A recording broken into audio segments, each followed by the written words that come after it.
Hello hi ಸ್ನೇಹಿತರೆ, ದ್ವಿತೀಯ PUC ಎಲ್ಲ ವಿದ್ಯಾರ್ಥಿಗಳಿಗೆ ಕೊನೆಯ ದಿನಾಂಕ ಬಂದುಬಿಟ್ಟು ಅಂದರೆ ಯಾರೆಲ್ಲ 2024 ವಾರ್ಷಿಕ ಪರೀಕ್ಷೆ 2ಕ್ಕೆ ನೋಂದಣಿ ಯಾರೆಲ್ಲ ಮಾಡ್ಕೋಬೇಕಂತ ಅನ್ಕೊಂಡ್ರೊಡಿ.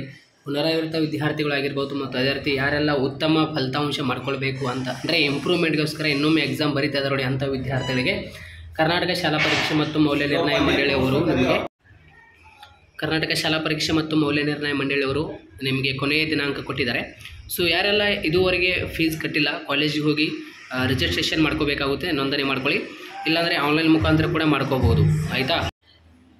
ಇಲ್ಲಿ ನೋಡಿ, 2024ರಲ್ಲಿ ನಡೆಯಲಾಗುವ ದ್ವಿತೀಯ PUCಯ 2024 ವಾರ್ಷಿಕ ಪರೀಕ್ಷೆ 2ಕ್ಕೆ ಪುನರಾವರ್ತಿತ ಹಾಗೂ ಫಲಿತಾಂಶ ಉತ್ತಮಪಡಿಸಿಕೊಳ್ಳುವ ಅರ್ಜಿ ಸಲ್ಲಿಸುವ ಅಭ್ಯರ್ಥಿಗಳ ಪಾವತಿಸಬೇಕಾದ ಶುಲ್ಕ ಮತ್ತು ಅಂತ ಇಲ್ಲಿ ಕೊಟ್ಟಿದ್ದಾರೆ. ಒಂದು ವಿಷಯಕ್ಕೆ ಏನಿದೆಯಲ್ಲ 140, 2 ವಿಷಯಕ್ಕೆ 270, 3 ಅಥವಾ ಅದಕ್ಕಿಂತ ಹೆಚ್ಚು ವಿಷಯಕ್ಕೆ 400, ಆಯಿತಾ. ಇಲ್ಲಿ ಆನ್ಲೈನಲ್ಲಿ ಅರ್ಜಿ ಸಲ್ಲಿಸುವ ಎಲ್ಲ ಅಭ್ಯರ್ಥಿಗಳಿಗೆ ಓಕೆ, ಇಲ್ಲಿ ಪೋರ್ಟಲ್ ಶುಲ್ಕ ಇದೆ ₹1. ಓಕೆ, ಸೊ ಯಾರೆಲ್ಲ ಫಲಿತಾಂಶ ಉತ್ತಮ ಮಾಡಿಕೊಳ್ಳುವ ಅಂದರೆ ಇವಾಗ ನನಗೆ ಮಾರ್ಕ್ಸ್ಗಳು ಬಂದಿದೆ, ನಾನು ಇನ್ನೂ ಉತ್ತಮವಾಗಿ ಫಲಿತಾಂಶ ಮಾಡ್ಕೋಬೇಕಂತ ಇನ್ನೊಮ್ಮೆ 2024 ಈ ಒಂದು ಎಕ್ಸಾಮ್ 2ಗೆ ರಿಜಿಸ್ಟ್ರೇಷನ್ ಮಾಡ್ಕೊಂಡಿರ್ತಾರೆ. ಅವರು ಒಂದು ವಿಷಯಕ್ಕೆ 175 ಇರುತ್ತೆ. ಸೊ ಇಲ್ಲಿ ಕೊನೆಯ ದಿನಾಂಕ ಬಂದುಬಿಟ್ಟು 2024ನಲ್ಲಿ ನಡೆಸಲಾಗುವ ದ್ವಿತೀಯ PUCಯ ಪರೀಕ್ಷೆ 2ಕ್ಕೆ ಪುನರಾವರ್ತಿತ ವಿದ್ಯಾರ್ಥಿಗಳು ಹಾಗೂ ಪರೀಕ್ಷಾ ಶುಲ್ಕ ಪಾವತಿಸಲು ನಿಗದಿಪಡಿಸಿರುವ ದಿನಾಂಕಗಳು, ಆಯಿತಾ.